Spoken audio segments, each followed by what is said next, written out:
बोलिए भक्तवत्सल भगवान की, श्री जगन्नाथ बलदेव सुभद्रा महारानी की, श्री राधा रानी की, एकादशी तिथि की, श्रीमद् भगवद गीता की, तुलसी वृंदा देवी की, अपन अपन सद्गुरुदेवी की, निताय गौर शीतनाथ आनंदे हरि हरि बोल हरि हरि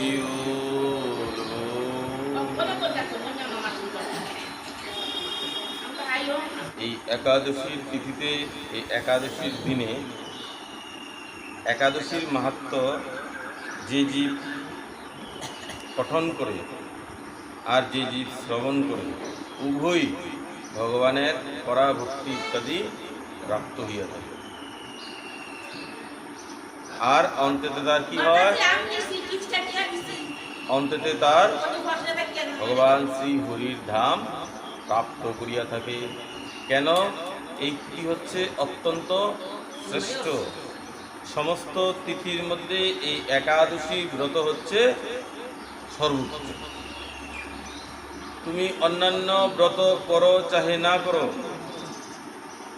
তুমি জন্মাষ্টমীর ব্রত করতেও পারো, নাও করতে পারো। সবাই যে করবে এরকম কোনো কথা নেই। সবাই যে রাধা অষ্টমী করবে তারও কোনো কথা নেই। সবাই যে অদ্বৈত সপ্তমী করবে তারও কোনো কথা নেই। নিত্যানন্দ ত্রয়োদশী করবে তারও কোনো কথা নেই। কিন্তু তুমি যেই হোক, তুমি চতুর্বর্ণের যে সম্প্রদায়, চতুর সম্প্রদায়ের মধ্যে যেই সম্প্রদায়ে থাকো, তুমি চাহে বৈষ্ণব হও, তুমি চাহে অবৈষ্ণব হও, শাক্ত হও, সৌর হও, গাণপত্য হও, শৈব হও, যাই হোক না কেন, সমস্ত বিভাগের জন্য এই একাদশীকে সর্বশ্রেষ্ঠ তিথি বলা হয়েছে। তুমি অন্যান্য ব্রত করো নাই করো, কিন্তু তোমাকে একাদশীর ব্রত অবশ্যই করতে হইবে। কেন?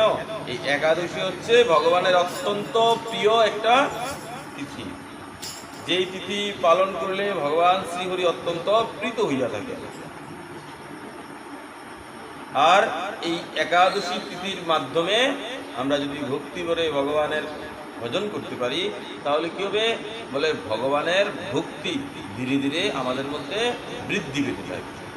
একাদশী হচ্ছে সমস্ত ব্রতের রানী। বলিয়ে একাদশী মহারানী কি।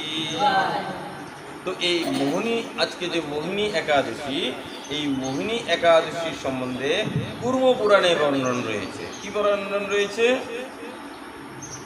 বৈশাখের শুক্লপক্ষের মোহিনী একাদশী ব্রত মাহাত্ম্য বর্ণন করা হয়েছে এই কুর্ম পুরাণে।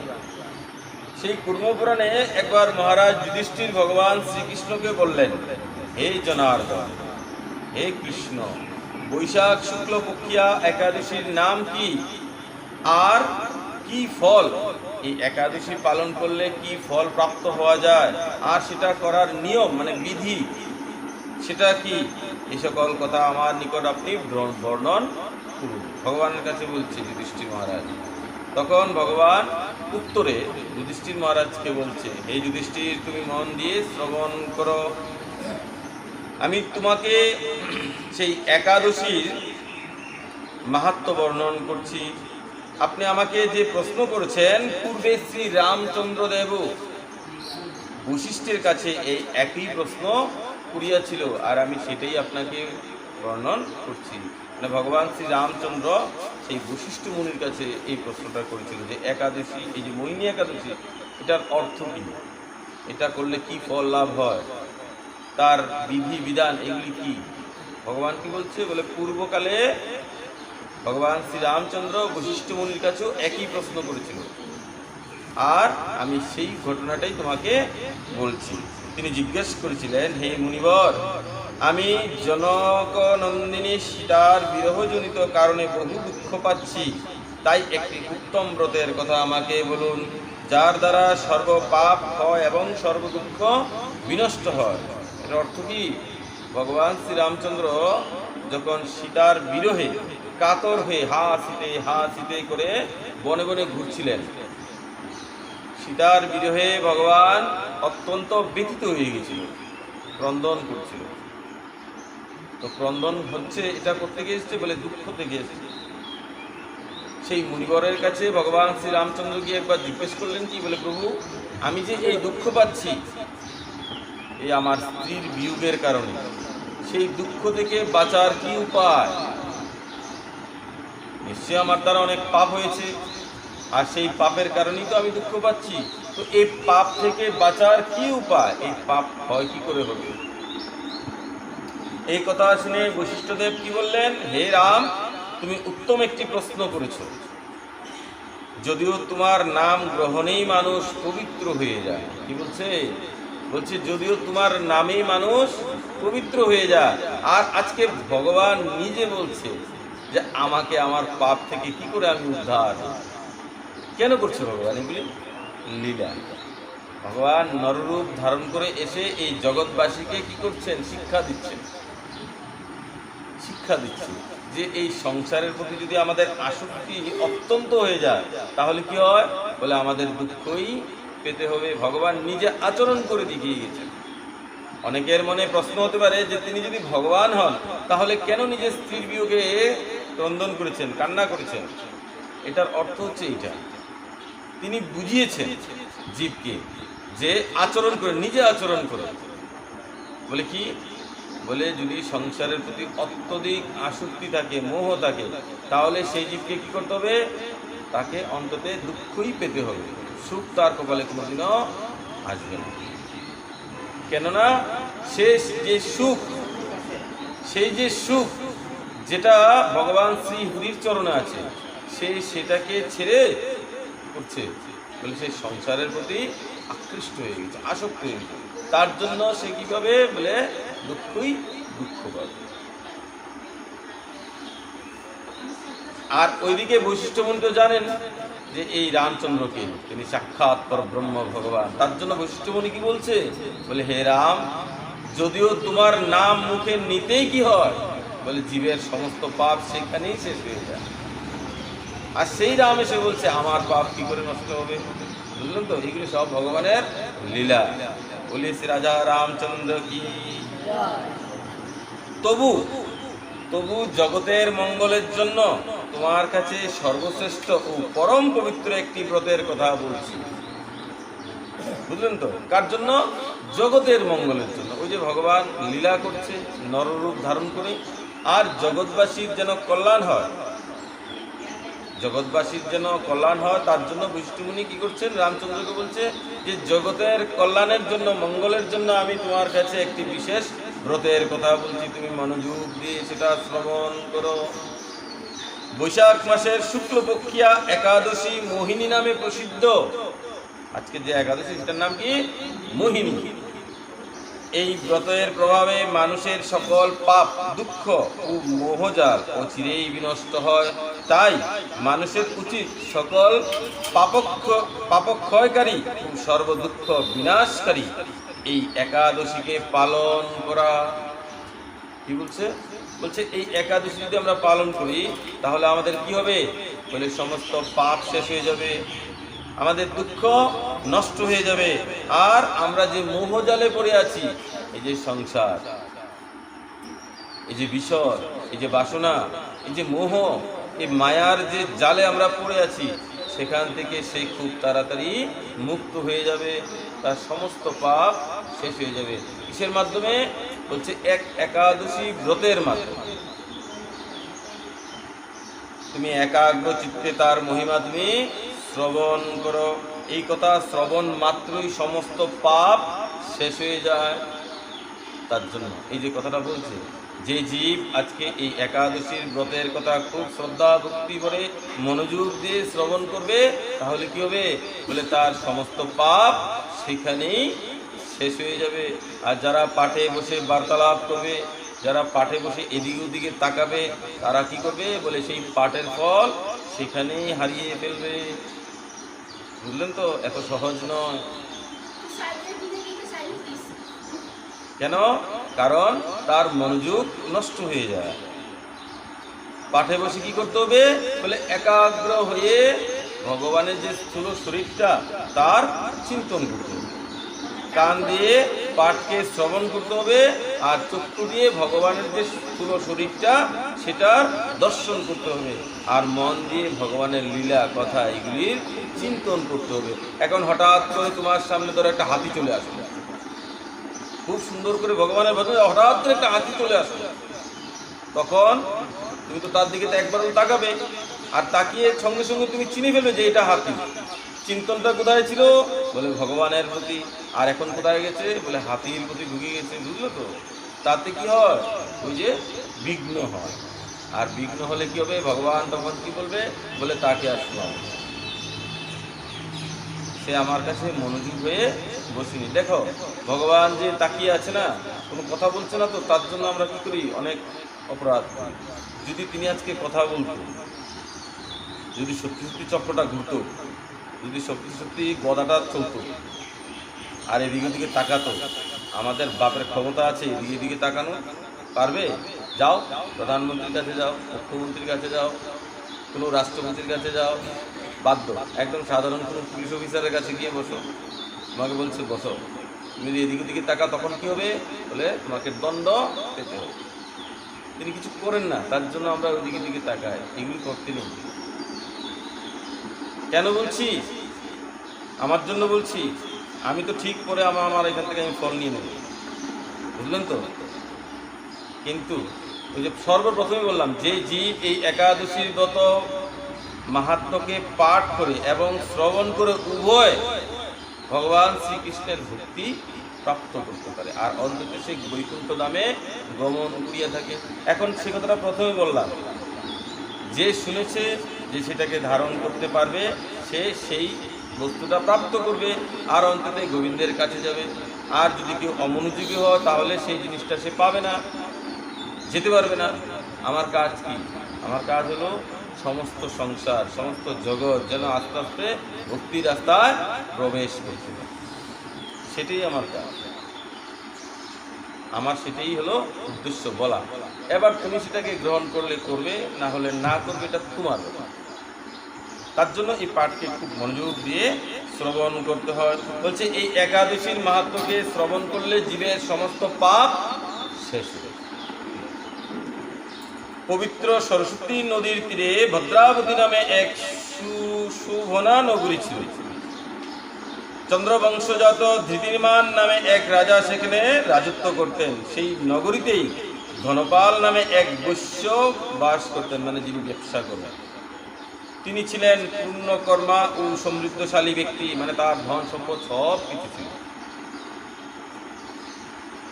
তিনি নলকূপ, জলাশয়, উদ্যান, মঠ ও গৃহ ইত্যাদি নির্মাণ করে দিতেন। ওই যে আজকাল কন্ট্রাক্টর আছে না, এরকম তিনি নলকূপ তৈরি করতেন, ওই যে জল এখান থেকে উঠায়, জলাশয়, এরকম জলাশয়, গৃহ, মানুষের ঘর, এগুলি তৈরি করতে। এটা ছিল তার ব্যবসা।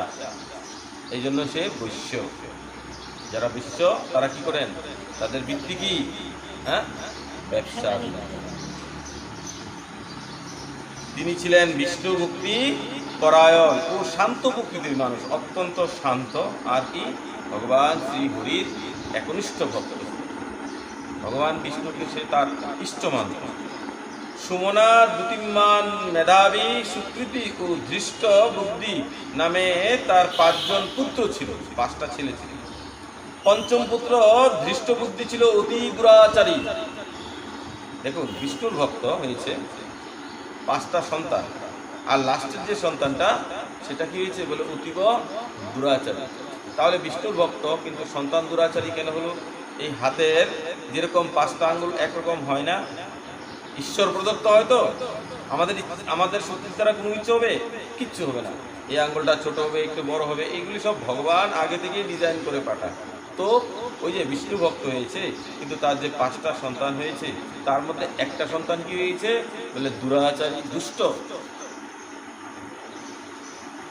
পরস্ত্রী সঙ্গী, মানে পরের স্ত্রীর সঙ্গে কি করে? সে সঙ্গ করে, বেশ্যা সঙ্গ করে। যারা দুষ্ট মহিলা তাদের সে সঙ্গ করে, লম্পট।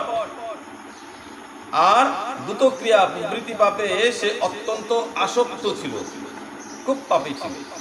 দেবতা, ব্রাহ্মণ ও পিতামাতার সেবায় তার একেবারেই মতি ছিল না, মানে রুচি হয় না।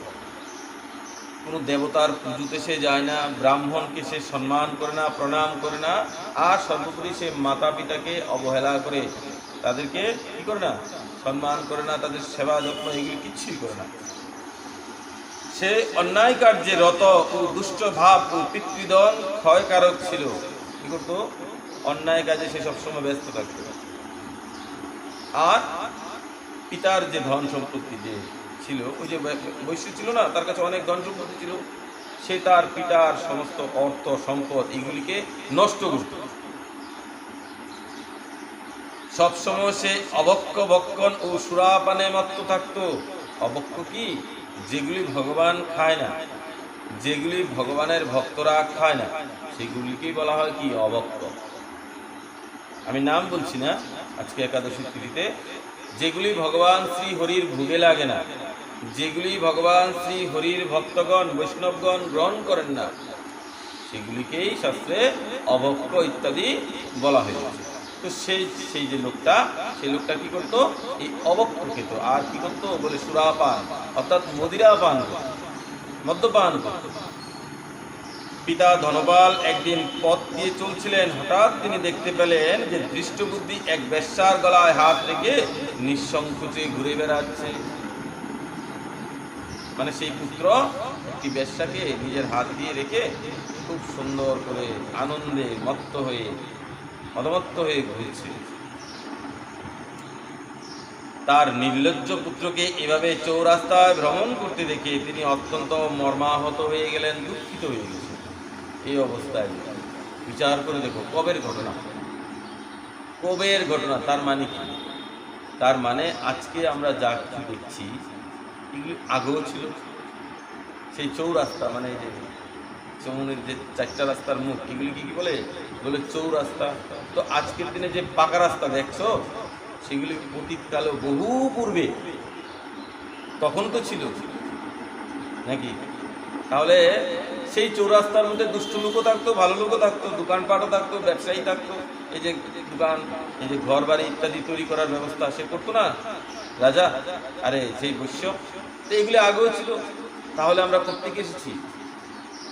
আমরা এই ভারতে আমাদের জন্ম হয়েছে। আমরা হলাম ঋষি মুনিদের সন্তান। আমরা কোনো আমেরিকা, রাশিয়া, চীন, লন্ডন এখান থেকে আসিনি। আরেকটা কথা, আমরা কিন্তু বানর থেকে উৎপত্তি হইনি। আমাদের অনেকে বলে না মানব আগে বানর ছিল, এটা সম্পূর্ণই ভুল। বলে কে বলেছে এগুলি? বলে ব্রিটিশ এসে ভারতবর্ষে যে শিক্ষা ব্যবস্থা চালু করেছে তার মধ্যে এগুলি ঢুকিয়ে দিয়েছে। কেন? যেন আমরা আমাদের সংস্কৃতিকে ভুলে যাই, আমরা আমাদের কৃষ্টি, সংস্কৃতি, সভ্যতা এইগুলিকে ভুলে তাদের কৃষ্টিকে আমরা ধরে ফেলি। তার জন্য তারা কি বলে? বলে মানুষ পূর্বে বানর ছিল। যে ঈশ্বর একটি বানরকে বানাতে পারে, যে ঈশ্বর একটি সর্পকে বানাতে পারে, যে ঈশ্বর একটি ছোট্ট পোকাকে বানাতে পারে, যে ঈশ্বর একটি হাতিকে বানাতে পারে, দানবকে বানাতে পারে, সে ঈশ্বরকে একটি মানবকে বানাতে পারে না? হ্যাঁ, অবশ্যই পারে। তাহলে এইগুলি হচ্ছে দুষ্টদের কাজ। দুষ্টরা কি করে? দুষ্টরা সবসময় চায় আমাদের হিন্দু ধর্মের জন্য আস্তে আস্তে ক্ষতি হয়। আরে এরকমও দুষ্ট আজকাল অনেক বেরিয়ে গেছে বিধর্মীরা। তারা কি করে জানো? তারা এই তোমার গীতাটাকে নিয়ে নিজেরা লেখে, লেখার মধ্যে কি করবে? উল্টাপাল্টা ঢুকিয়ে দেবে ইচ্ছা করে। তুমি তো সাধারণ ভক্ত হয়ে গেছো, বলে আমাকে একটা গীতা চাই, তুমি কিনে ফেলেছো, আর সেই গীতা এনে বাড়িতে পড়ছো। একদম এসডিক্স সব কিছু লাগে থাকবে, যা যা আছে উপরের কাভার ব্যান্ডিং সব যেরকম নকল বেরিয়ে গেছে সব কিছু। এটা বেরোবে না? সব কিছু একদম এজ এ টিক্স বেরিয়ে যাবে। তার মধ্যে কি হবে? শ্লোকের যে তাৎপর্য এটার মধ্যে কাটসাট করে এটার থেকে ওইটা, ওইটার থেকে এটার মধ্যে করে দিয়ে দেবে, যেন মানুষ ভুল রাস্তায় চলতে পারে। এগুলি অত্যন্ত সূক্ষ্ম বুদ্ধির দ্বারা এগুলি হয়। আমার আর তোমার সাধারণ বুদ্ধি দিয়ে এগুলি হবে না। কোন শ্লোকটার মধ্যে ঢুকিয়ে দিলে মানুষ একদম সহজ করে বুঝতে পারবে, যে আস্তে আস্তে ধীরে ধীরে ধীরে ধীরে সে ওই ভক্তি রাস্তা না গিয়ে গেবে, বলে অভক্তে পরিণত হয়ে যাবে। এগুলি হচ্ছে তাদের কাজ। তাদের থেকে খুব সাবধান। এগুলি হচ্ছে দুষ্ট মানুষের কাজ। তো আগে যেগুলি ছিল এখনো সেগুলি রয়েছে। অবিশ্বাসের কিছু কারণ নেই যে হয়তো আমরাই বোধহয় এই প্লেন, এই ট্রেন এগুলি আবিষ্কার করেছি, এর আগেও ছিল। বিশ্বাস হচ্ছে না? আরে বেশি দিন আগে না, 1200 বছর আগে বা 1300 বছর আগে যাও পুরীর জগন্নাথ মন্দিরে গিয়ে দেখো সেই মন্দিরটা, সূর্য মন্দিরে যাও।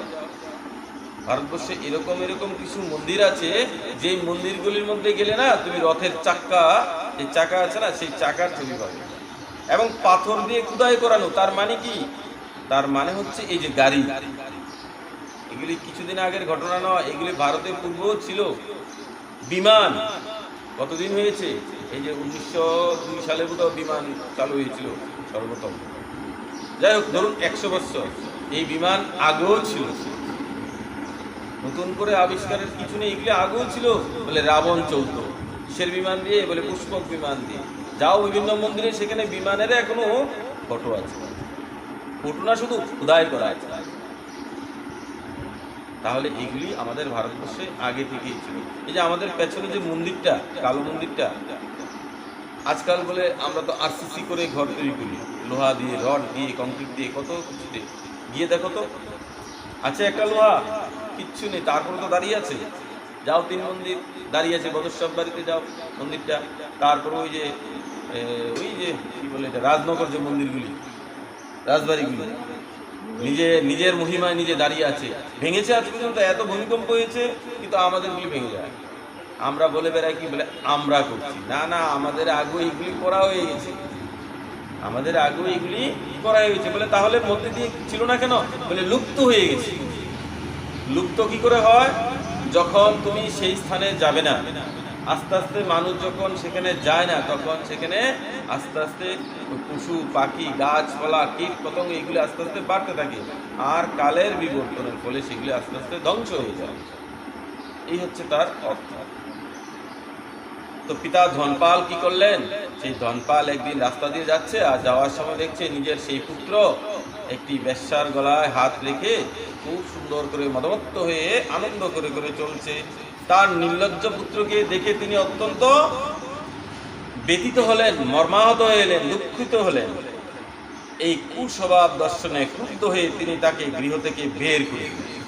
বাড়ি থেকে কি করেছে? একদম বের করে দিয়েছে।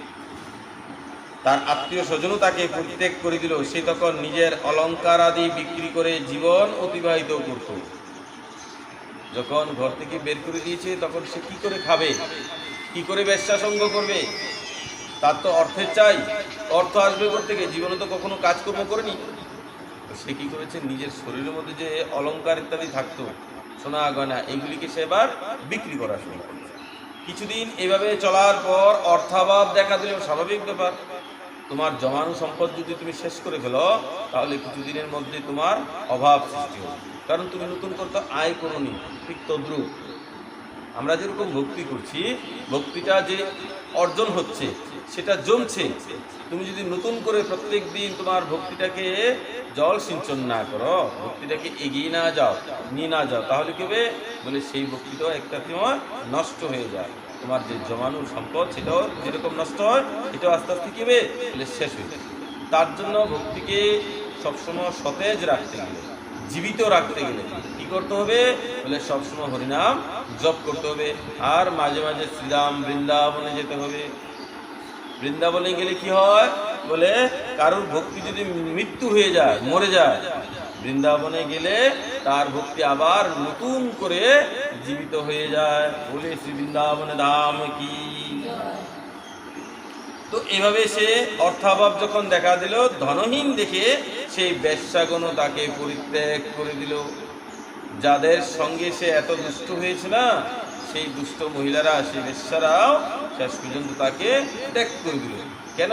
কারণ তার কাছ থেকে এখন আর পয়সা আসে না। সবাই এই জগতে যার যার স্বার্থের পেছনে দৌড়াচ্ছে। সেই যে বেশ্যাবৃত্তি করছে, তার পেছনের কারণ কি? বলে অর্থ। কোনো আদর, প্রেম, ভালোবাসা কিচ্ছু নেই সংসারের মধ্যে, শুধু পয়সার খেলা। তুমি পয়সা দিচ্ছ, আমি তোমাকে সঙ্গে নিয়ে হাঁটবো, পয়সা দেওয়া বন্ধ, হাঁটাও বন্ধ। তো সেখানেও সেই বেশ্যাগণ কি করলো?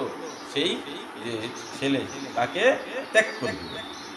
অন্ন বস্ত্রহীন, দৃষ্টবুদ্ধি, ক্ষুধা তৃষ্ণায় অত্যন্ত কাতর হয়ে পড়লো। টাকা না থাকলে কি হবে? খেতে পারবে না, কাপড় চোপড় কিনতে পারবে না, আর আস্তে আস্তে অভাব দেখা দিয়েছে। আর কোথাও খাওয়ারও পায় না, ভিক্ষা করেও পায় না। কেন? ওই যে নিজের পিতা তাকে বাড়ি থেকে বের করে দিয়েছে, সবাই জেনে গেছে যে লোকটা খারাপ। সে যদি কারোর বাড়িতে যায় না, তারপর তাকে কেউ কিছু দেয় না, বলে দুষ্ট লোক। দুষ্ট লোককে কখনো কোনো কিছু দিতে নেই। অবশেষে সে কি করে খাবে? সে এবার গ্রামের মধ্যে চুরি করা আরম্ভ। যখন আর কোনো উপায় পায়নি তখন সে কি করছে, বলে চুরি করা শুরু করে। একদিন রাজপ্রহরী তাকে ধরে বন্দি করে ফেললো। রাজার যে সেনারা থাকে না, তারা কি করছে, বলে তাকে বন্দি করে ফেলেছে, কিন্তু পিতার সম্মানার্থে তাকে মুক্ত করে দিল। ওই যে বাবা ভালো মানুষ ছিল, তো পিতার দিকে তাকিয়ে পিতার সম্মানের কথা চিন্তা করে তারা কি করলো, তাকে মুক্ত করে দিল, ছেড়ে দিয়েছে।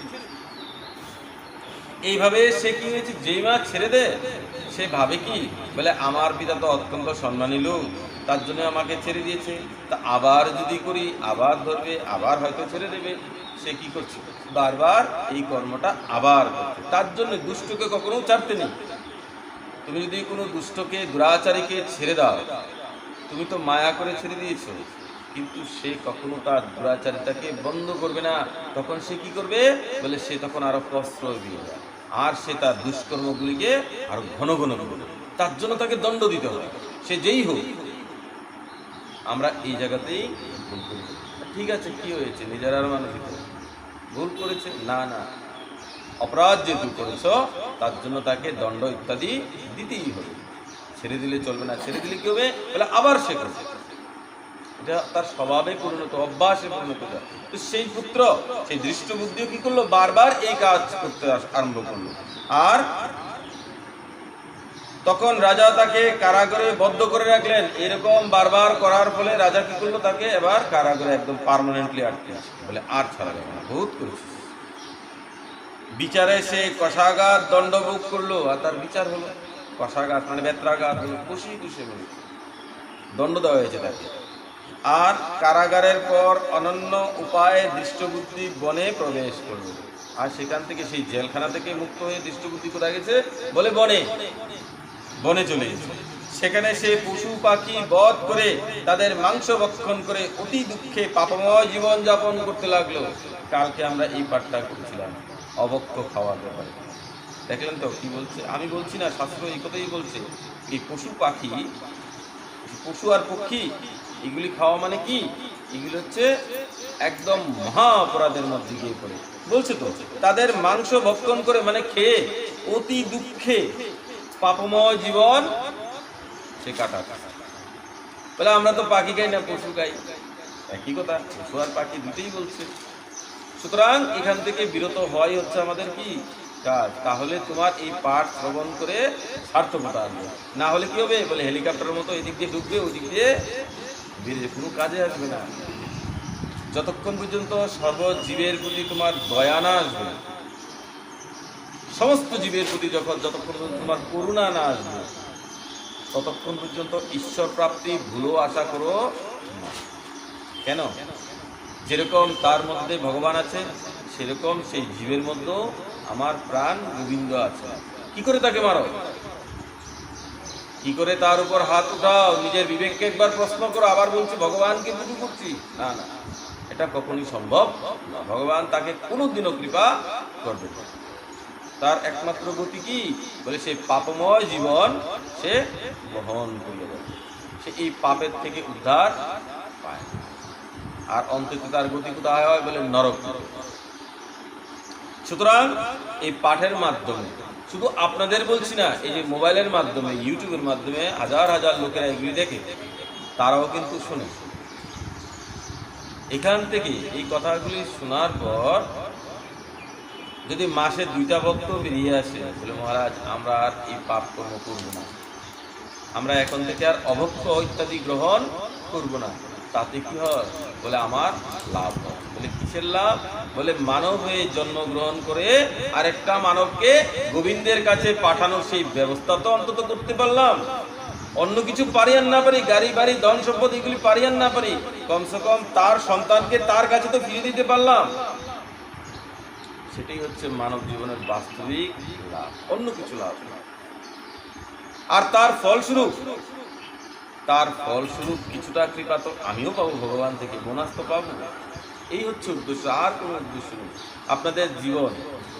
আপনাদের জীবনকে ভক্তিময় করে তোলাই হচ্ছে আমার কাজ। এই পথে যেহেতু নেমে গেছি, সুতরাং এখানে ফাঁকি দিলে চলবে না। তার জন্য মহাপ্রভু বারবার বলছেন, নিজে আচারিয়া অন্যরে শিখাও, আগে নিজে আচরণ বান, আগে নিজে শুদ্ধ নিরামিষ আহার করো, আর শুধু নিরামিষ নয়, বলে প্রসাদ গ্রহণ করো, ভগবানের নিত্য প্রসাদ গ্রহণ করো। আর তারপরে তুমি জগৎকে উপদেশ করতে বসো।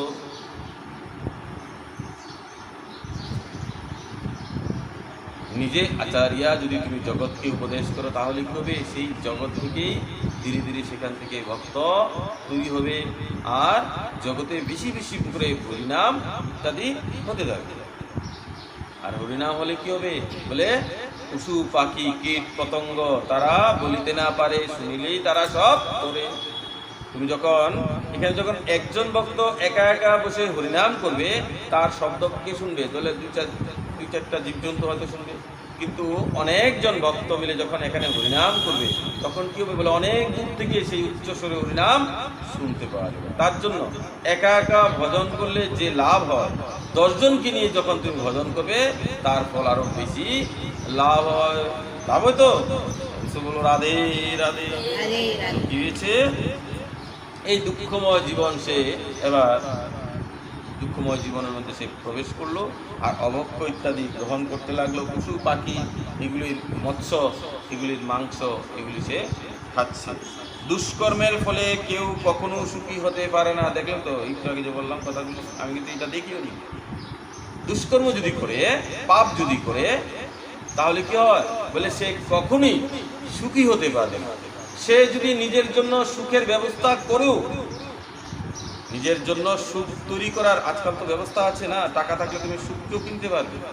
সে যদি নিজের জন্য সুখের ব্যবস্থা করো, ওই যে দৈব, সেই সমস্ত ব্যবস্থাকে ধূলিসাৎ করে নষ্ট করে দেবে। এই দৈব কিন্তু খুব খতরনাক। তার জন্য এই সমস্ত পাপ কর্ম থেকে আমাদের সরে আসতে হবে। তাই সেই দৃষ্টবুদ্ধি দিবারাত্রি দুঃখ সুখে জর্জরিত হলো। বলে কিসের দুঃখ? কিসের দুঃখ? দেখুন, দুঃখ যেরকম আমাদের জীবনে বলে আসে না, সুখ এরকম বলে আসে না, একটার পর একটা আসতে থাকে। ধরুন কারোর জীবনে একটা এই সমস্যা হচ্ছে, বলে সন্তান নিয়ে সমস্যা হচ্ছে, যে করে হোক সে এই সন্তানের সমস্যা থেকে কোনো কিছুভাবে সেখান থেকে বেরোতে পারলো। বেরোবার 2 দিনও যায় না, তখন নতুন করে আরেকটা সমস্যা তৈরি হয়ে যায়। হয়তো না হয় না? এরকম কেউ আছে যে আমি অনেক বড় একটা সমস্যা ছিলাম, এখন আর কোনো সমস্যা নেই, এখন আমি দিব্যি আনন্দে আছি? এরকম একটা লোক। তুমি এই সমস্যা থেকে বেরিয়েছো তো, সঙ্গে সঙ্গে আর একটা সমস্যায় ঘুরে যাবে। সেখান থেকে বেরোবার জন্য চেষ্টা করছো, তখন আরেকটা সমস্যায় ঘুরে যাবে। এগুলি যে হচ্ছে, আর তাতে কি হচ্ছে? বলে আমাদের সময় পেরিয়ে যাচ্ছে মধ্যে দিয়ে, আমাদের আয়ুগুলি নষ্ট হয়ে যাচ্ছে, আর আমরা হরিভজন করতে পারছি না। কেন? ওই সমস্যাকে সমাধান করার জন্য। তাহলে এই সমস্যা আসছে কেন? এই দুঃখগুলি কেন আসছে? বলে মুনি ঋষিগণ কি বলেন? মুনি ঋষিগণ বলেন যে সন্ন্যাসেই পরম সুখ পাওয়া যায়, সন্ন্যাসের মধ্যেই পরম সুখ। একমাত্র হরিভক্তিতে যদি তুমি মনোযোগ নিবেশ করো, তাহলে কি হবে? বলে তোমার সমস্ত দুঃখ কষ্ট তিনি হরণ করে নেবেন। কেন? হরতি ইতি হরই। যিনি জীবের সমস্ত দুঃখকে কষ্টকে হরণ করেন, তার নামই হলো শ্রীহরি। তার জন্য তার নাম হলো। তো আমরা ভগবানের চরণে যাই না, ভগবানকে মানি না। হ্যাঁ মানি, অল্প একটু মানি, কিন্তু সঠিকভাবে তাকে আমরা মানি না, তার কথাগুলিকে পাত্তা দিই না। তাহলে কি হবে? বলে দুঃখই তো পেতে হবে। সন্তান যদি তার পিতার কথা না শুনে, তাহলে সেই সন্তান কি কোনোদিন সুখী হবে? তাকে তো দুঃখ পেতেই হবে। যেরকম এই যে দৃষ্টবুদ্ধি পিতার অমর্যাদা করেছে, দুষ্টামি করেছে, আর সেই জন্য পিতা তাকে কি করেছে? বলে ঘর থেকে বের করে দিয়েছে। আর অন্তে কি হলো? তার দুঃখময় জীবন শুরু হয়ে গেল ঘর থেকে বেরোবার পর। যে ছেলেটা পিতার অবাধ্য, যেই মেয়ে পিতার অবাধ্য, সেই পিতা যদি তাকে তার মন থেকে ত্যাগ করে দেয়, বলে যা আজ থেকে তুই আমার সন্তান, তাহলে তার জীবনে কি শুরু হবে? সেই দিন থেকেই দুঃখ প্রবেশ হবে। তার জন্য আমাদের উচিত কি? আমাদের যে মাতা পিতা আছে তাদেরকে মান্যতা দেওয়া, তাদের সম্মানের দিকে চেয়ে আমাদেরকে চলা, যেন কোনোভাবেই তাদের অসম্মান না হয়, অমর্যাদা না হয়। তারা যে সম্মানগুলি অর্জন করে গেছে, এগুলিকে বহন করে নিয়ে যাওয়া হচ্ছে সন্তানের কর্তব্য। এই নয় যে নিজে যা খুশি তা করলাম আর তাদেরকে অমর্যাদা করলাম, এতে কি হয় বলে এতে পাপ অর্জন হয়। আর পাপ অর্জনের মাধ্যমে আমাদের দুঃখ ইত্যাদি ভোগ করতে থাকে। তো কি হয়েছে, তাই সেই দৃষ্টবুদ্ধি দিবারাত্রি দুঃখ সুখে ইত্যাদিতে জর্জরিত হয়ে গেল। এইভাবে অনেক দিন চলে গেল, দুঃখ পেতে পেতে অনেক দিন চলে গেল। কোনো পুণ্য ফলে সহসা একদিন সে কণ্ডিন্য ঋষির আশ্রমে উপস্থিত হলো। কি বলছে শাস্ত্র? বলছে কোনো একটা পুণ্যের ফলে। এই যে দেখো, আমরা যে মন্দিরে আসছি, কোনো আশ্রমে যাচ্ছি, কোনো মন্দিরে যাচ্ছি, এগুলি কিভাবে হয়? এগুলি এমনি এমনি হয় না। এগুলি আমাদের অনেক জন্মের কোনো না কোনো জায়গার পুণ্য লুকিয়ে ছিল, সেগুলির ফলস্বরূপ আমরা মন্দিরে আসতে পারছি। ভাগ্যেদ্বয়েন বহু জন্ম সমর্জিতেন সৎসঙ্গম চ লবেত পুরুষ যদা বৈ। অর্থাৎ বহু জন্মের ভাগ্যের ফলে জীব এই হরিকথা শোনার সেই সৌভাগ্য প্রাপ্ত হইয়া থাকে। এটা কিন্তু এক জন্ম দুই জন্মের ব্যাপার নয়, বহু জন্মের। তাই এখানে বলছি কি, কোনো জন্মের পুণ্যের ফলে সে একদিন একটি আশ্রমে গিয়ে উপস্থিত হলো।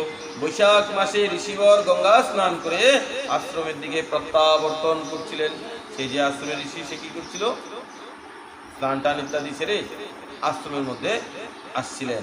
শোকাকুল দৃষ্টবুদ্ধি তার সম্মুখে উপস্থিত হয়ে গেলেন। ঘটনাক্রমে ঋষি বস্ত্র হতে এক বিন্দু জল তার গায়ে পড়ে গেল, আর সেই জলস্পর্শে তার সমস্ত পাপ দূর হয়ে গেল। হঠাৎ তার শুভবুদ্ধির উদয় হলো।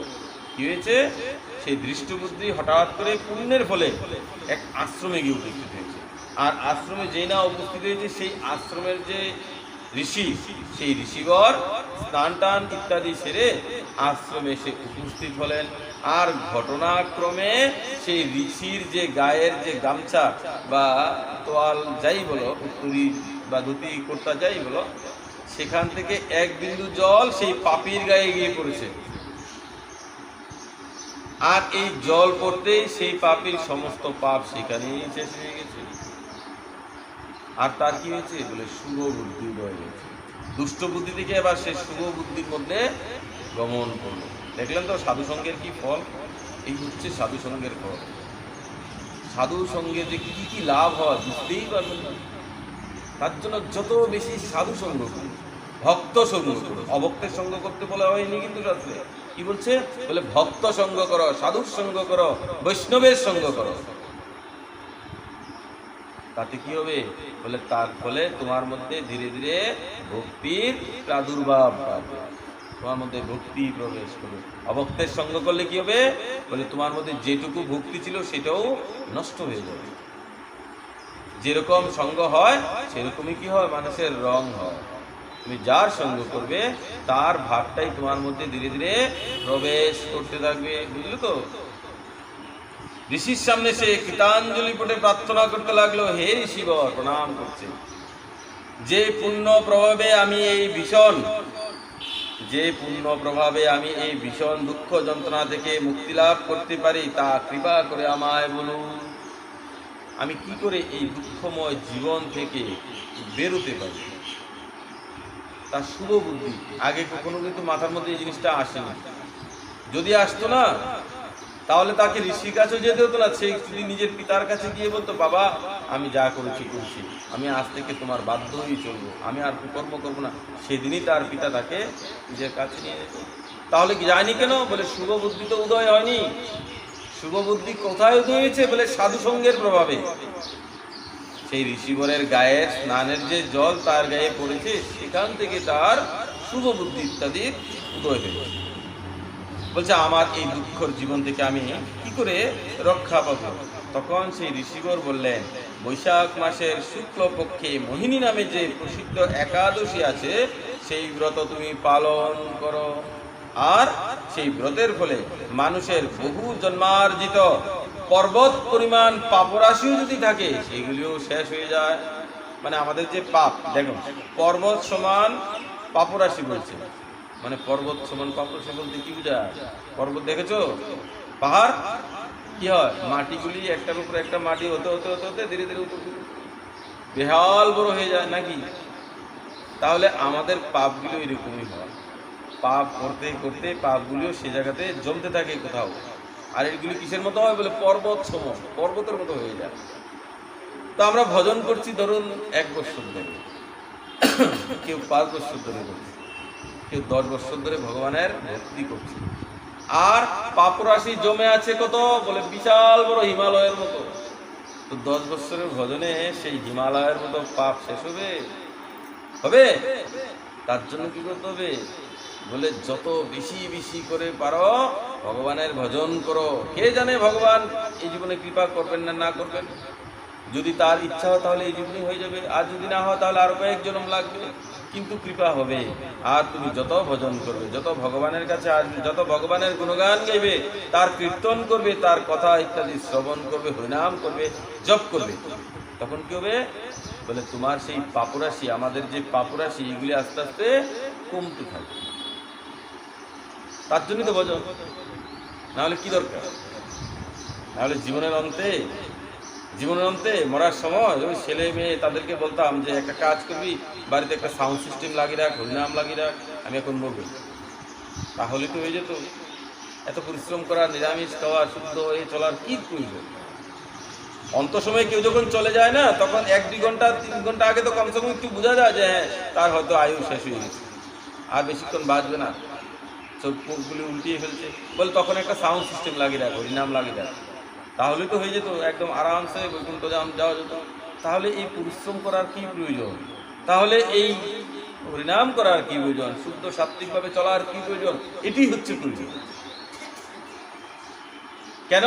কারণ সারা জীবন ধরে যদি আমরা হরিনাম না করি, ভগবানের কথাকে না শুনি, তাহলে অন্ত সময় কি হবে বলে এই চোখগুলি যেরকম ছানি পড়ে যায়, ঠিক সেরকম এই কানগুলির মধ্যে যে পর্দা থাকে না একটা, সেই পর্দার দ্বারা তোমার কর্ণের মধ্যে হরিনাম আর প্রবেশ করবে না, মায়া এসে সেখানে আটকে থাকবে না, তোমার কানে যেন হরিনাম না যায় সেই ব্যবস্থা মায়া আগে থেকেই করে দেবে। এই যে কলি, সে আগে থেকেই করে দেবে যেন সে অন্তিমকালে হরিনাম শুনতে না পারে। তুমি যত বড় সাউন্ড সিস্টেম লাগাও না কেন, সেই জীব কোনোভাবেই সেটা শুনতে পারবে না। কেন? কারণ তার ভগবানের প্রতি শ্রদ্ধা ভক্তি এগুলি ছিল না কখনো, সে ভগবানের ভজন সাধন এগুলি করেনি কখনো, আর করেনি বলে ভগবান তাকে অন্তিম সময়ে কৃপাও করবে না। তার জন্য আগে থেকে যখনই শুনো তখন থেকেই ভগবানের ভজন করা আমাদের কর্তব্য। তার জন্য ভগবান অর্জুন কি বলছে, অভ্যাসেন তো পন্থেয়, হে অর্জুন তুমি এখন থেকে অভ্যাস করো, অভ্যাসের দ্বারাই তুমি আস্তে আস্তে ভক্তি যুগের মধ্যে প্রবেশ করবে, আর ভক্তি যুগের দ্বারাই তুমি একমাত্র আমাকে প্রাপ্ত করতে পারবে। নচেত তুমি জ্ঞান দিয়ে, পাণ্ডিত্য দিয়ে কোনোভাবে আমাকে প্রাপ্ত করতে পারবে না। আমাকে পেতে হলে একমাত্র তার রাস্তা হচ্ছে কি বলে ভক্তি। আর ভক্তি কত প্রকার বলে 9 প্রকার, যাকে নবদা ভক্তি বলা হয়। আর সেই নবদা ভক্তির মধ্যে সর্বশ্রেষ্ঠ ভক্তি কি বলা হয় বলে শ্রবণ। এই যে পাঠ চলছে, এই পাঠের মাধ্যমে কি হচ্ছে বলে আমরা শ্রবণ করছি, এটা কি বলা হয় সর্বশ্রেষ্ঠ ভক্তি। এই শ্রবণের মাধ্যমে কি হয় বলে গোবিন্দের কথা আমাদের অন্তরে গিয়ে প্রবেশ করে, আর ভগবান এসে হৃদয়ে এসে আসন গ্রহণ করে। আর যখন হৃদয়ে আসন গ্রহণ করেন তখন কি হয় বলে গোবিন্দের লীলা কথা এগুলি চিন্তন হতে থাকে। আর চোখ দিয়ে আমরা কি করি বলে ভগবানের স্থূল শরীরের দর্শন করতে থাকি। তার জন্য যেখানেই পাঠ হয়, যেখানে হরিকথা হয়, যেখানে বৈষ্ণব সঙ্গ হয়, সেখানে সমস্ত কাজকে ফেলে রেখে সোজা দৌড়ে চলবে। কেন? সেই বৈষ্ণবের পদর যে রুলি মানে ধুলি, যে ধুল যেটাকে বলা হয়, সেই ধুলো যদি আমাদের মস্তকে একবার লেগে যায় না, তা তো আমাদের সমস্ত পাপ সেখানেই শেষ হয়ে যায়। তো কি হয়েছে, ঋষির সামনে সে কৃতাঞ্জলি করে প্রার্থনা করছে বলে আমার পাপকে আমি কি করে আমি এই পাপ থেকে উদ্ধার হব। ঋষিবর বলছে বৈশাখ মাসে শুক্লপক্ষের মোহিনী নামে যে প্রসিদ্ধ একাদশী আছে, তুমি সেটা ভক্তিভাবে সেটা পালন করো, সেই ব্রত তুমি পালন করো। এই ব্রতের ফলে মানুষের জন্মার্জিত পর্বত সমান যে সমস্ত পাপরাশি আছে সেগুলি কি হয় বলে শেষ হয়ে যায়। আর মহামুনি বৈশিষ্ট্য বললেন, কণ্ডিন্য ঋষির উপদেশ শ্রবণ করে প্রসন্ন চিত্তে দৃষ্টবুদ্ধি সেই ব্রত পালন করলেন। এই যে দৃষ্টবুদ্ধি পঞ্চম সন্তান, সে কি করেছে বলে খুব সুন্দর করে অনুষ্ঠান করে এই একাদশী ব্রতকে পালন করেছেন। হে মহারাজ রামচন্দ্র, এই ব্রত পালনে সে নিষ্পাপ হয়েছিল, সুতরাং আমিও আপনাকে সেই ব্রতেরই উপদেশ করলাম, আপনিও সেই ব্রত করুন। সেই বশিষ্ঠ মুনি রাজা রামচন্দ্রকে এই কথা বললেন। আর অবশ্যই গরুরে আরোহণ করে সকল প্রকার উপদ্রব্যহীন বৈকুণ্ঠ ধামে গমন করলো। কে? ওই যে দুরাচারী ছিল, সে কোথায় গেছে? বলে বৈকুণ্ঠ ধামে গমন করছে এ একাদশী ব্রতের ফলে। বলে আমরা তো একাদশী ব্রত করছি, তারপর দিন আবার সেই অভক্ষ ইত্যাদি ভক্ষণ করছি, আবার 15 দিনে একাদশী আসছে, আবার করছি, এভাবেই চলছে। না না, এভাবে কোনোদিন হতে পারে না। কেন হচ্ছে? কারণ একাদশীর ব্রতটা যদি তুমি সঠিকভাবে শ্রদ্ধা ভক্তিভাবে করো না, তখন ভগবান কি দেবে তার বিনিময়ে? বলে ভক্তি দেবে, ভগবানের ভক্তি দেবে। আর ভগবানের ভক্তি যে জীব একবার পেয়ে যাবে, তার দ্বারা কখনো কোনো অপরাধ হতে পারে না। অর্থাৎ পরদিন থেকে সে কখনোই অভক্ত ইত্যাদি ভক্ষণের মধ্যে যাবে না, অশ্রদ্ধা উল্টাপাল্টা সে চলতে পারে না। তাহলে কেন চলছে? বলে ভগবানের ভক্তিটা সে পায়নি। কেন পায়নি? বলে সে একাদশীটাকে সঠিকভাবে করেনি, পালন করেনি। বলে আবার একাদশী করেছে, আবার সঠিক আবার বেঠিক কি? হ্যাঁ, সঠিকও আছে বেঠিকও আছে। যেরকম এই রথটা বানিয়েছে, এই যে রথটা বানিয়েছে, যারা বানিয়েছে তারা তো বানিয়ে ফেলেছে খুব সুন্দর। এবার হঠাৎ করে তুমি আরেকজনকে বলছো বলে একটা রথ বানাও, তার কাজের কোনো এক্সপিরিয়েন্স নেই, সে কোনো জানেও না, সেই রথ বানাতে গেছে, তো রথ টান দিল বেশি না, একটু কতুর গেলে আর ভেঙে একদম সেখানেই শেষ। একই পরিশ্রম দুই পার্টিই করেছে, কিন্তু এক পার্টির রথ মহাদেব বাড়ি পর্যন্ত যায়, আরেক পার্টির রথ অর্ধেক গিয়ে সেখানেই শেষ হয়ে যাচ্ছে। কেন? কারণ সে সেই জিনিসটা জানে না, শিখেনি। তার জন্য শিক্ষাগুরুর প্রয়োজন, তার জন্য সাধু বৈষ্ণব এগুলির সঙ্গের প্রয়োজন। সেখান থেকে আমাদের শিখতে হবে, শাস্ত্রের কথাকে আমাদের বুঝতে হবে, মন মতো নয়। বলে কালকে একাদশী, আমরা একাদশী করছি, সে বলেছে একাদশী করতে, আমরাও করছি। একাদশী ব্রত করলে কি হয়, কি লাভ হয়, কার থেকে জানবে? বলে শাস্ত্র গ্রন্থ থেকে জানবে। আর শাস্ত্র গ্রন্থের মধ্যে এরকম কঠিন কঠিন লেখা থাকে, পড়লেও বুঝতে পারবে না। তখন কি করবে? বলে কোনো সাধু গুরু বৈষ্ণবের কাছে যাবে, তাকে গিয়ে বলবে। বলে একাদশীটা করলে আপনি বলুন, আপনি মন খুলে আমাকে বলুন যে এই একাদশী ব্রত করলে কি লাভ হয়, কিভাবে করতে হয়, তখন সে তোমাকে উপদেশ করবে। বলে এইভাবে, তাহলে কি হবে? তোমার কল্যাণ হবে। সেই যে দৃষ্ট বুদ্ধি, সেও তো গ্রন্থ থেকে একাদশীটা করতে পারতো, সেই সন্ন্যাসীর কাছে কেন গেছে? তখনকার দিনে গ্রন্থ ছিল না? নিশ্চয়ই ছিল। সেই তো বাজার থেকে একটা, যেহেতু ব্যবসায়ী ছিল, বাজার থেকে বইয়ের দোকান থেকে একটা গ্রন্থ এনে পরে পরে বাস একাদশীটা করে ফেলতে পারতো, যেরকম আমরা করি। সাধুর কাছে কেন গেছে? কারণ সাধুর কাছে গেলে বলে এখানে তার অর্ধেক পাপ সেখানেই শেষ হয়ে যায়। আর তার মুখস্থিত কথাগুলিকে যদি আমরা ধারণ করি, তাহলে কি হবে? বলে খুব তাড়াতাড়ি আমাদের মধ্যে ভক্তি ইত্যাদি প্রবেশ করে থাকবে। আর এইভাবে সে কোথায় গেছে? বলে বৈকুণ্ঠ ধাম গমন করেছে। হে রাজন, ত্রিলোকে মোহিনী ব্রত থেকে আর শ্রেষ্ঠ ব্রত কিছু নেই। এই রাজনকে, এই রাজনকে, হে রাজন, এই ত্রিলোকে এই মোহিনী ব্রত থেকে আর শ্রেষ্ঠ কিছু নাই। তাহলে এখানে এই রাজনকে যুধিষ্ঠির মহারাজ, দেখলেন তো, পাঠ মনোযোগ দিয়ে শ্রবণ করলে সব বুঝতে। যুধিষ্ঠির মহারাজ কে বলছিল? ভগবান শ্রীকৃষ্ণ বলছিল, হে রাজন, এই একাদশী থেকে উত্তম ব্রত আর এই সংসারে কিছু নেই। যজ্ঞ, তীর্থস্থান, দান ইত্যাদি কোনো পূর্ণ কর্মই এই ব্রতের সমান নয়। কেউ ভাবছে যে একাদশী দরকার নেই, আমি তো কালকে বৃন্দাবন যাচ্ছি, আমি তো কালকে নদিয়ায় যাচ্ছি, তীর্থস্থান দর্শন করছি, তাতেই চলবে। বলছে সমস্ত তীর্থ দর্শন, সমস্ত যজ্ঞ, সমস্ত দান খুব করে ভরে ভরে দিলে, এগুলিকে দান বলা হয়, সেইগুলির থেকে উত্তম হচ্ছে এই একাদশী ব্রত। কত সহজ, ঘরে বসে বসে করে গেল, কোথাও তোমাকে যেতেও হবে না, 1 টাকাও লাগে না। বলে নির্জলা করে, জলও কিনতে হবে না, এত সহজ, 1 পয়সাও লাগে। এই ব্রত কথার শ্রবণ কীর্তনে সহস্র গৌরানের ফল প্রাপ্ত হইয়া যায়। সহস্র কয়টি বলছে? 1টি না 2টি? সহস্র মানে 1000। দেখো, একটা গাভী যদি কেউ দান করতে চায়, তাহলে কি করতে হবে? তাকে বলে তাকে বাজার থেকে কমসে কম 20-25 হাজার টাকা দিয়ে একটা গাভী কিনে এনে ব্রাহ্মণকে দিতে হয়। আর শুধু গাভী দিলে হয় না, গাভীর সঙ্গে তার বাচ্চাকেও দিতে হয়। কে জানে সেই গাভী বাচ্চা দেবে না দেবে। যদি বাচ্চা না দেয় তাহলে সেই ব্রাহ্মণ কি করবে? এটাকে বিক্রি করে দেবে। আর যদি বিক্রি করে দেয় তাহলে তার ফল তুমি পেলে না। ব্রাহ্মণকে সেই জিনিসটাই অর্পণ করা উচিত যেন সে সেটাকে ব্যবহার করে। সে যত সেটাকে ব্যবহার করবে ততই তুমি তার ফল ইত্যাদি প্রাপ্ত হবে। শাস্ত্রে বিধান আছে, গাভী শুধু গাভী দিলে হয় না, গাভীর সঙ্গে বৎস বাচ্চাকেও দিতে হবে, যেন সে দুগ্ধ আগে থেকেই দেওয়া শুরু করে, যেন সেই ব্রাহ্মণ দেবতা সেই গাভীটাকে পাওয়া মাত্র সেখান থেকে দুগ্ধ ইত্যাদি পেয়ে তার ঘর সংসার এগুলি ভগবানের সেবা কার্য এগুলি করতে পারে। এখন তুমি গাভী আর গাভীর বাচ্চা দিতে গেলে কত টাকা লাগবে? বলে 30-50 হাজার টাকা লাগবে।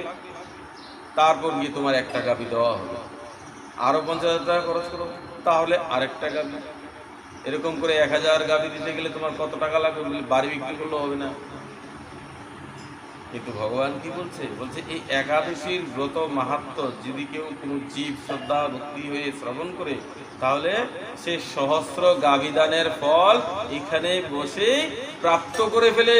মিথ্যা না, ভগবান নিজে বলছে, আর নিজের সামনে দাঁড়িয়ে সাক্ষী। যদি মিথ্যা হয় কোনো এক জীবনে তো আমরা এখান থেকে চলে যাব। তাকে বলবেন, বলে তোমার কথাই তো শুনেছিলাম, ওই পাঠক বলেছিল, তাহলে কি সেগুলি মিথ্যা? বলে না না, তুই পেয়ে গেছিস। সঙ্গে সঙ্গে ফিরে দেখবে সেই সহস্র গাভী তোমার কাছেই দাঁড়িয়ে যাবে, তুমি যে দান করেছো। তাহলে দেখুন কত সহজ, 1 টাকাও লাগলো না, 1 পয়সাও লাগলো না। কি লাগলো? শুধু মনরূপী এই যে অর্ঘ্য সেটা তুমি গোবিন্দকে প্রদান করলে, আর তার বিনিময়ে ভগবান একাদশী তিথি উপলক্ষে তোমাকে সহস্র গাভী দানের ফল প্রদান করবে। আর কি দিয়েছে আজকে একাদশীর মাধ্যমে? বলে আমাদের সমস্ত পাপ সেখানেই শেষ হয়ে গেছে, আমাদের দুঃখ কষ্ট এগুলি সেখানেই শেষ হয়ে গেছে। যা যা পাপ ছিল এগুলি এই ব্রতের মাহাত্ম্য শ্রবণ মাত্রই শেষ হয়ে যায়। কিন্তু সেগুলিকে ধরে রাখতে গেলে তোমাকে এই একাদশী ব্রত অবশ্যই পালন করতে হবে। আর একাদশী ব্রত পালন কি করে করবে? বলে সম্পূর্ণ নির্জলা হয়ে, নিরাহারে থেকে। যদি কেউ নিরাহারে না থাকতে পারে, নির্জলা না থাকতে পারে, তাহলে মহাভারতের মধ্যে বিধান দেওয়া আছে যে সে ফল ইত্যাদি খেয়ে একাদশীটাকে পালন করতে পারবে। ফল খাও, কিন্তু ভুলেও অন্ন খাবে না, শস্য এগুলি গ্রহণ করবে না। অন্ন শস্যের মধ্যে কি কি আছে? বলে চাল, ডাল, গম, আটা, ময়দা, ঠিক আছে, সুজি, এগুলি ভুলেও গ্রহণ করবে না। যদি ভগবানের প্রসাদও হয় তারপরেও সেগুলি আজকের দিনে গ্রহণ করিতে নেই। তাহলে কি হবে? বলে তোমাকে নরকে। তাহলে সেখান থেকে বাঁচার রাস্তা কি? বলে ভগবানের প্রসাদকে আমি কি করব? বলে প্রণাম করো, হাতে নাও, বাড়িতে নিয়ে সুন্দর করে রেখে দাও, কালকে যখন দ্বাদশী হয়ে যাবে তখন সেটা গ্রহণ করো, তাতে কোনো অপরাধ নয়। কেন? তুমি তো ভগবানের কাছে আগেই বলেছো। বলে প্রভু আজকে আমি একাদশীর ব্রত করতে যাচ্ছি, আপনি আমার আশীর্বাদ করুন, আজকে যেন আমি অন্ন ইত্যাদি গ্রহণ না করি। তো ভগবানই তোমাকে লোভ দেখাবে, নে তোকে মিষ্টি প্রসাদটা দিলাম, তোকে অন্ন প্রসাদটা দিলাম, খা খা খা, আমার প্রসাদই তো, কি হলো? প্রসাদ তো প্রসাদই, বলে না, ভগবানই তোমাকে টোপ দেবে, আবার ভগবানই তোমাকে বকা দেবে, বুঝলো তো? তার জন্য এগুলি পালন করতে হবে। তো সুতরাং আমরা এই একাদশীকে পালন করব। আর একাদশীর আগের দিন যারা আমিষ ইত্যাদি ভক্ষণ করে তারা যেন একাদশীর আগের দিন অবশ্যই এগুলিকে পরিত্যাগ করে দ্বাদশীর দিন, দ্বাদশী তিথি থাকাকালীন মানে পালন করার পর অনেকেই মনে করে যে তার তিথি তো পেরিয়ে গেছে, এবার আমি যেরকমভাবে এরকমভাবে চলবো। না না, দ্বাদশীর দিনটাকেও তোমাকে সঠিকভাবে পালন করতে হবে। 3 দিন একদম ফুল নিয়ম, কোনো রকম মিথ্যা কথা, অসৎকর্ম, চুরি, ডাকাতি এগুলি কখনই করা যাবে। তাহলে কি হবে? বলে আমরা সেই একাদশীর সঠিক ফল ইত্যাদি প্রাপ্ত করিয়া থাকবো। এই কথাগুলি বলে আজকে এই মোহিনী একাদশীর ব্রতের মাহাত্ম্য আমরা এখানেই বিশ্রাম দিলাম। বলি ভক্তবৎসল ভগবান কি, একাদশী তিথি কি, নিতাই গো সীতানাথ হরি হরি বল।